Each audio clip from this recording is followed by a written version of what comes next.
এই মেকআপ ব্রাশের সেটটা new market থেকে কিনে এনেছিলাম। তো আজকে এটি ব্যবহার করব। সবাই বলে মেকআপের সরঞ্জামে অনেক দাম। হ্যাঁ, আজকে এটা প্রমাণ হলো। আমার থেকে এইটুকু জিনিসটা নিয়েছিল 150 টাকা। তোমরা জানাও তোমরা কত টাকার ব্রাশ ইউজ করো। আগেই তোমাদের বলেছিলাম যে আমি প্রফেশনাল মেকআপ আর্টিস্ট নয়, তো এই বিষয়ে আমার ধারণা খুবই কম, কিন্তু ট্রাই করতে ক্ষতি কী, তাই না? এই আইশ্যাডো বক্সটা আমার জন্মদিনে মানাই গিফট করেছিল।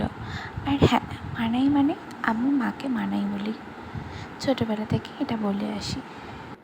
কীভাবে ফাউন্ডেশন লাগালাম আর হাইলাইটার, তারপরে আইশ্যাডো, এই ভিডিওটা আমার ডিলিট হয়ে গেছে। কি জানি ভুলভাবে ডিলিট হয়ে গেছিলো, হয়তো ক্লিক হয়নি, না তো বা হয়তো ডিলিট হয়ে গেছে কোনোভাবে।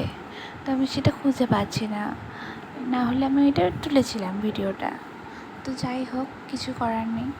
তো এইভাবে লাইনারটাই লাগিয়ে নিলাম, যেহেতু ডিলিট হয়ে গেছে আবার তো করতে পারবো না। তো দেখো, জাস্ট ট্রাই করেছি, কেমন হয়েছে তোমরা সবাই জানাও। আর সত্যি কথা বলতে কি, মেকআপ ব্রাশটা খুবই ভালো ছিল। হয়তো দাম নিয়েছে, কিন্তু খুবই ভালো ছিল।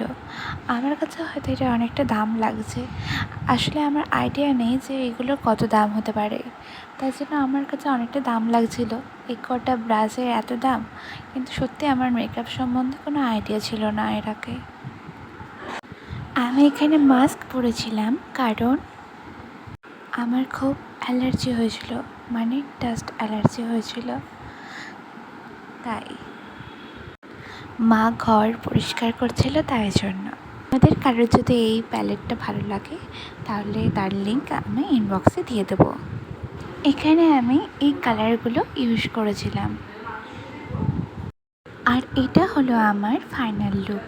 কেমন হয়েছে সবাই জানাও। Bye bye.